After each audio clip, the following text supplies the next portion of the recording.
There is something that I hope that I never stop doing, which is that I hope I never stop learning.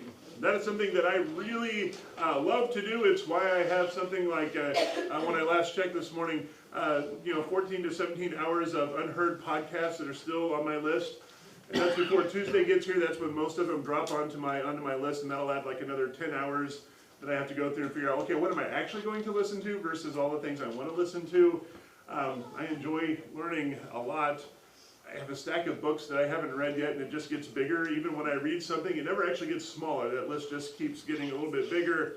I mean, if you ever look at my YouTube history, you'll see lots of things where you go, he had a question about that, didn't he? That's one of the best ways to describe that. And if I could have been a professional student, I would have been. I tried. For a really long time, I tried. I could never figure out how I was going to pay for it, much less get someone else to pay me for it. That's what I wanted to do. But I figured out over the last few years that there is another kind of learning that I really enjoy. And that is watching Jack learn. It is a lot of fun, isn't it? Watching kids figure things out. I want to say it's like a whole new world for them, but no, it's literally a whole new world for them when they get ready to do things. And as adults or anyone over about the age of 7 or 8 or whatever that age is, at some point we all share a reference point, at least in general, for the world that we're around. But until you get to that point, you never know what is going to happen or what things are going to be. If you were under that age of 7 or 8, well, this is the result. I've said it before and I'll say it again. Kids should be in charge of naming everything. They should be the markers of the universe.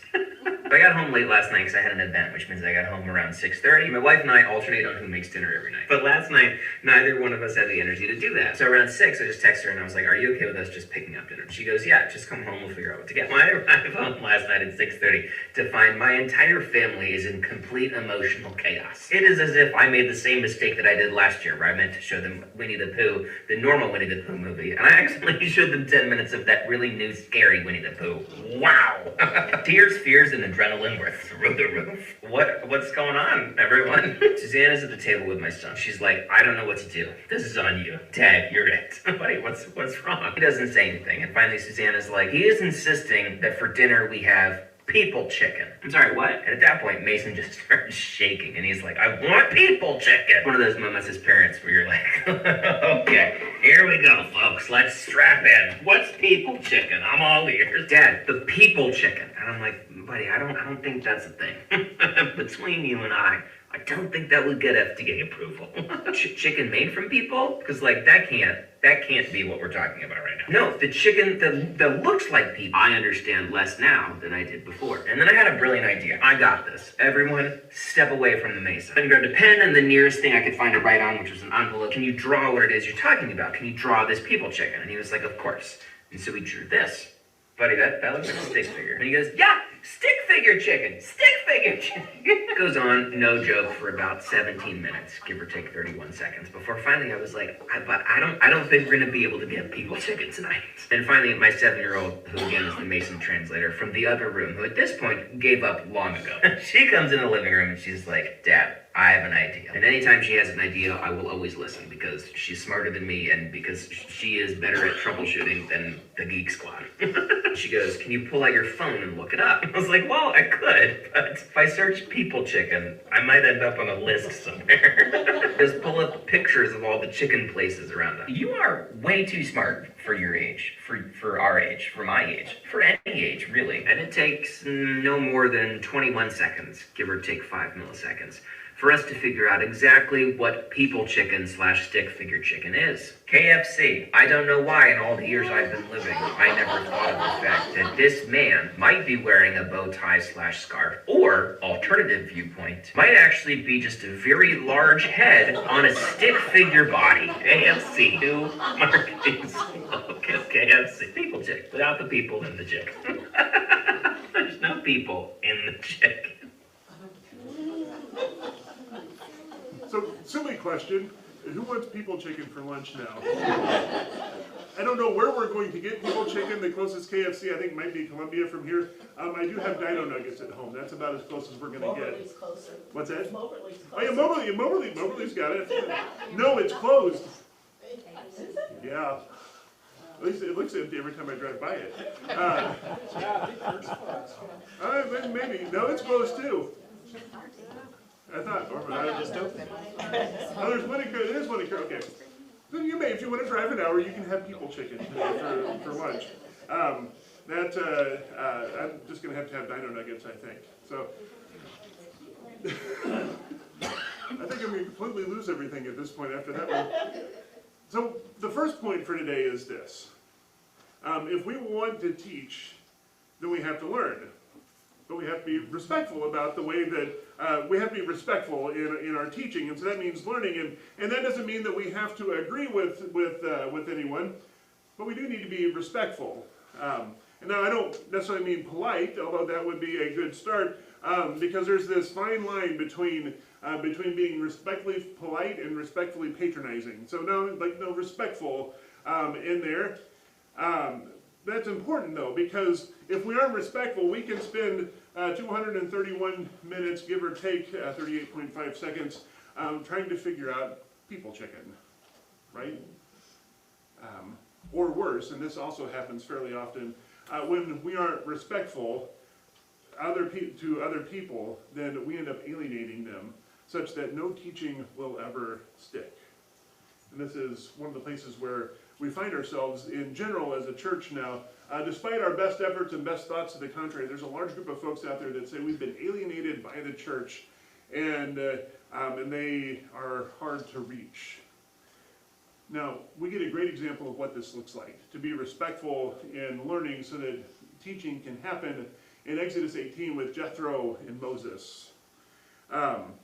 Jethro is Moses' father-in-law, and Jethro was a priest in Midian, and when Moses left his wife and his kids with his father-in-law so he could go back to Egypt, not knowing if he was ever going to come back. And so Jethro then sees Moses coming back, returning from Egypt, because when you're bringing that many people with you, it makes a statement wherever you go. So Jethro knew that Moses had come back, and it wasn't just Moses with like a few people coming back, but it was Moses with this giant group of people stretching back so far Jethro couldn't see the end of the column of them as they were making their way back to the promised land. And so Jethro comes up to see his son-in-law, bringing back with him Moses' wife and 2 kids. And then Jethro does, here's the important thing that Jethro does. In 18 verses 10 to 12, this wasn't in our reading for this morning, but back towards the beginning of the chapter, Jethro sits down and listens to Moses' story. Everything, to all of the craziness that happened while they were in Egypt that led Moses all of a sudden be at the head of this large group of people. Jethro sits down and listens to the story, and at the end of the story, Jethro pays his respects to Moses by offering a sacrifice to God in honor of what Moses God has done for him. This is a great example of this. One of the big trends in parenting right now is some form of what's called gentle parenting. I don't claim to be an expert on this. I don't know a whole lot about this. I know there's a whole lot of variations on what gentle parenting means, and I know there's a whole lot of myths about it out there. And gentle parenting is not about letting kids make all of the decisions for everything and not holding them responsible for any of their actions, not giving them any consequences. It's not that. But the basic concept is that you stop and you remember that they're kids. That, especially if they are under the ages of 7 or 8, that their frame of reference for this world is very different from ours. That's how we end up with people chicken, is they just really don't know. And so, even when they are acting out, it is probably not out of spite, but not necessarily so. This is the challenge of parenting. Are they doing this out of spite, or are they doing this out of, they just have no clue what in the world is going on around them right now, and this is the only way they know to respond.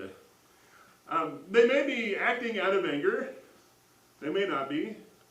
But it is probably, there is something going on outside of their frame of reference that they don't know, but that we take for granted. So if we want to respond, we pull a Jethro. We stop and we listen. And the goal is to understand what they're seeing in the world that is causing the commotion. And so we are trying to learn from them what's going on so that we can better respond. So that if necessary, we can give any consequences that are needed, or we can just go, oh, I finally get it. You want chicken for dinner, and this is where you want it from. The goal is so that we can be better able to either short-circuit future problems, or just maybe help them deal with their problems they have in a healthier fashion. That's the goal.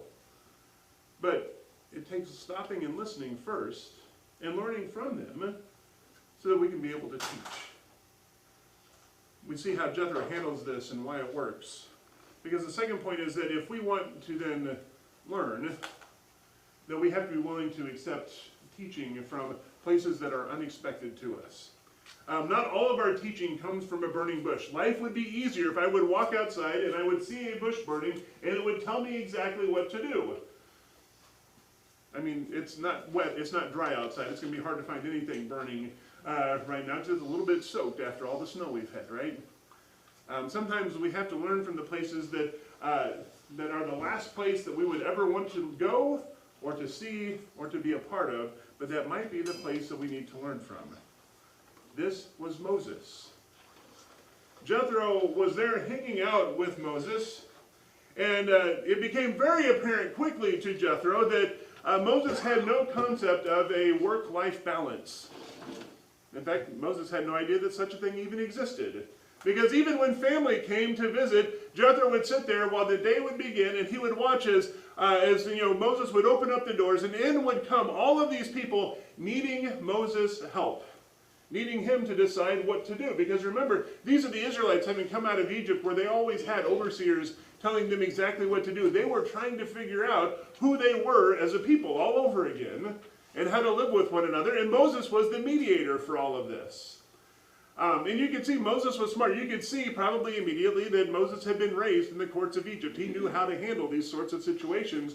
But Jethro, I get this impression from him, was both impressed by the way that Moses was handling this, but also a little bit disturbed by it, troubled by the toll that it was taking on him. So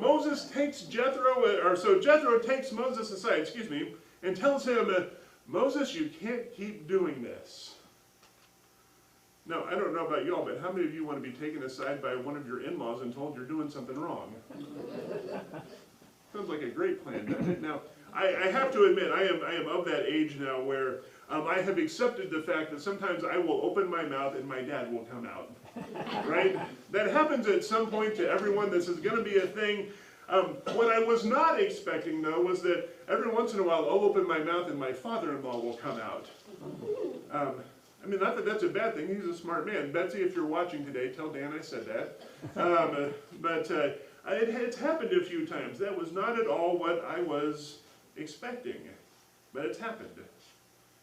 Who do we learn from? We can learn from a lot of people, but we learn best from the folks that have shown respect to us, who have learned about us so that they have listened and they know how then to respond back to us in ways that we'll hear and that we will learn from. And it's so much better because of it. The reality that we live in as a people of faith, and this is the third point, is that in this world we have to be able to do both of those things. We have to be able to learn and we have to be able to teach. And we watch this whole thing with Jethro play itself out, and we watch this with Moses as they do these things. As Jethro comes and he listens to Moses first, and he learns from Moses all of the things that had happened, and then is respectful to him so that when the time comes, Jethro can tell Moses, you really need to get some help here, dude, because you can't keep doing this to yourself. You can't keep this pace up. You can't get done all the things you need to on your own. And then Moses listens and does exactly as Jethro tells him. We know that as people of faith, we have the greatest message in all the world that we can share with folks. But are we ready to learn so that we can share that message with others? So what do we learn? Where do we go to learn it? Books are a great place to start with. You already know that I'm partial to podcasts, and I like to listen to a lot of those. classes are good. In-person experiences where you can stop and even shadow someone or just be present with someone, kind of like Jethro did when he just kind of sat and watched Moses do all of these things, are a good way of learning about others. But let me ask this question, though, too. Who do you wish would learn from you? Who do you want to really learn something that you have to tell them? Think about that one for a second. Now, with that in mind, what do you need to learn from them first? Normally, we start with this whole thing of, we have the greatest message that we want to share with folks. And I have to admit, I'm of that age now where, again, I can safely say things I never thought I would say. You know, things like kids these days, or get off my lawn. You know, that's, I can grumble about all of the younger generations and the younger kids. And just as a side note, you know, you'll often hear talk about the disagreement between boomers and millennials. I am a millennial. Millennials are reaching middle age. We are long past the day of the millennial because now we have Gen Z, and Jack and Kip are part of Gen Alpha. We are well beyond that. We're all getting old at this point. In fact, because I am so early in the millennial generation, I'm considered a geriatric millennial.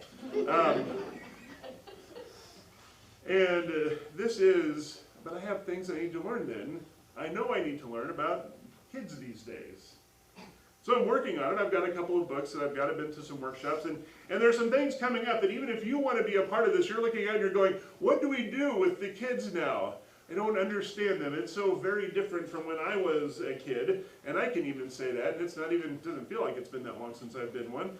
And so if you're interested, there are a couple of workshops on kids ministry, on mental health in Gen Z, and what that looks like and the things that they're experiencing. I'll put some of those resources out as the registration deadlines come up with them. But there's things that we can do to learn if we want to be able to reach and to teach those that are coming up. We do this because we remember first and foremost that we have received God's promise. This is this whole series following Moses. Next week we're going to end in the first part of the book of Joshua as Moses leads and then hands that mantle of leadership off to Joshua. We do this because we have received God's promise. That the brokenness and the hardships of this world are not the end-all and the be-all of all of the things that we have around us. We are reminded of this most especially in the story of Moses and the Exodus. That God loves us and stays with us no matter all the things that we face. This is what we can teach to others because of who God is. He has given us the time we need to learn from them so that we can teach well. And oftentimes we think we need to do this because we've got to get them saved, we've got to get them stopped. We need to tell them. We've got this speed that says we need to do these things. But we also have to remember, though, that God has given us grace so we can take the time we need to learn first so that we can teach second. God has given us a space to do it right. So let us be a people who learn so that through our learning we can teach. And through it all, the kingdom of God will be made known. And let us do this in Christ's name. Amen.